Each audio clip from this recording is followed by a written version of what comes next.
Bem-vindos à nossa segunda aula sobre arrays. Hoje vamos rever como criar e inicializar arrays em JavaScript, mas vamos ver de uma maneira diferente e vamos entender como essa estrutura de dados funciona um pouco mais.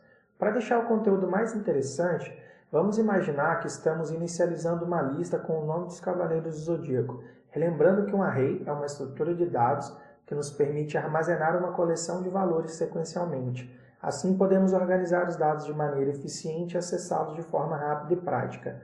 Vamos começar aqui, criando um novo arquivo aqui dentro, deixar essa pastinha para todas as nossas aulas de array. Eu vou organizar dessa maneira, mas fique à vontade de organizar como você quiser aí. Então, a gente pode declarar aqui uma variável chamada Cavaleiro de Bronze.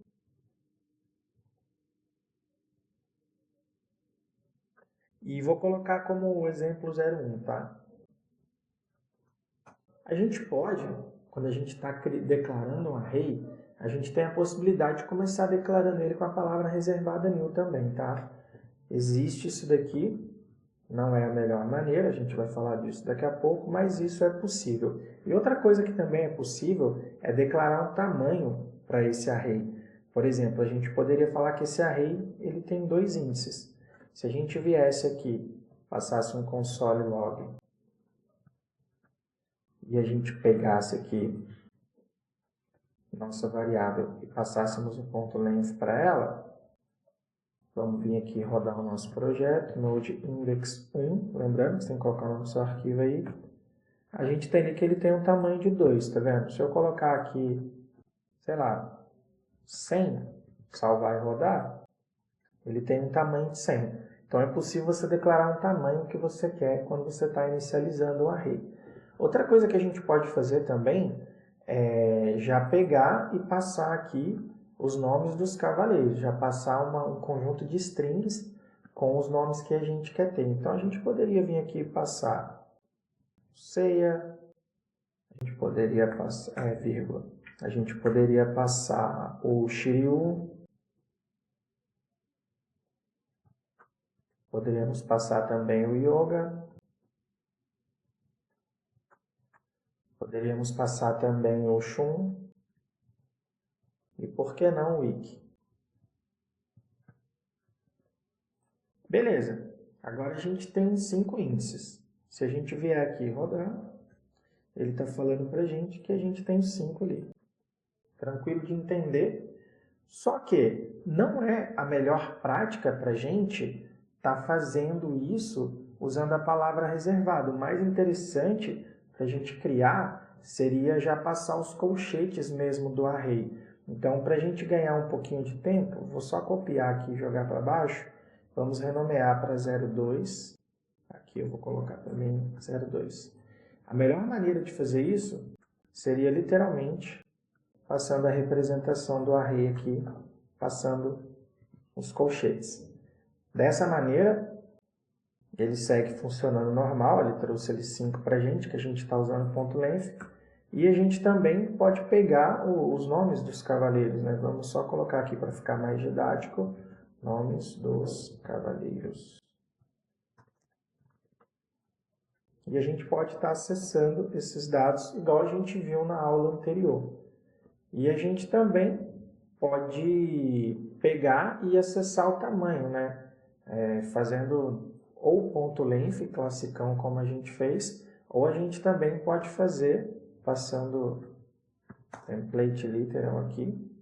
Vamos fechar aqui o template literal.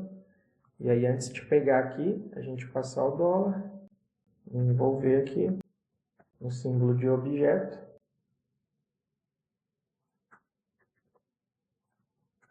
A gente tem os nomes aqui agora, porém declarando dessa maneira, a gente tirou, né, aquele símbolo do array e a gente pegou de fato somente os dados, tá? Então, basicamente, a gente fez meio que uma revisão da aula anterior, a gente viu que declarando com a palavra reservada new também é possível declarar um array já passando um tamanho para ele logo na sua inicialização, porém não é a melhor prática, dificilmente é como você vai ver. Normalmente a gente já usa mesmo aqui os colchetes do array e já passa os dados ali dentro.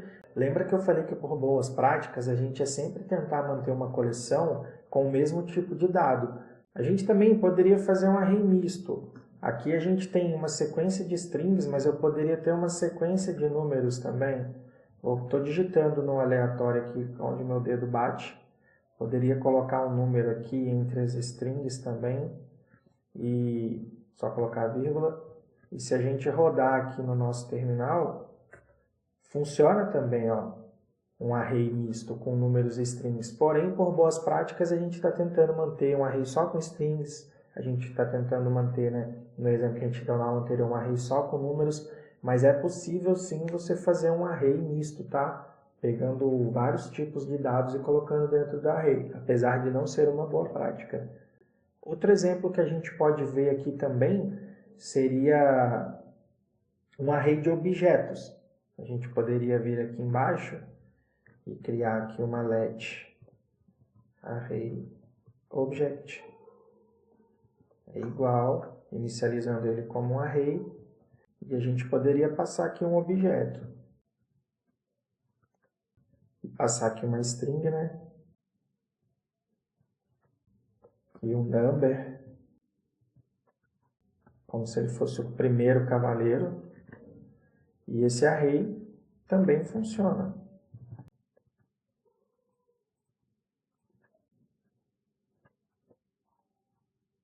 Então, ele trouxe ali pra gente, um array de objetos, tá vendo?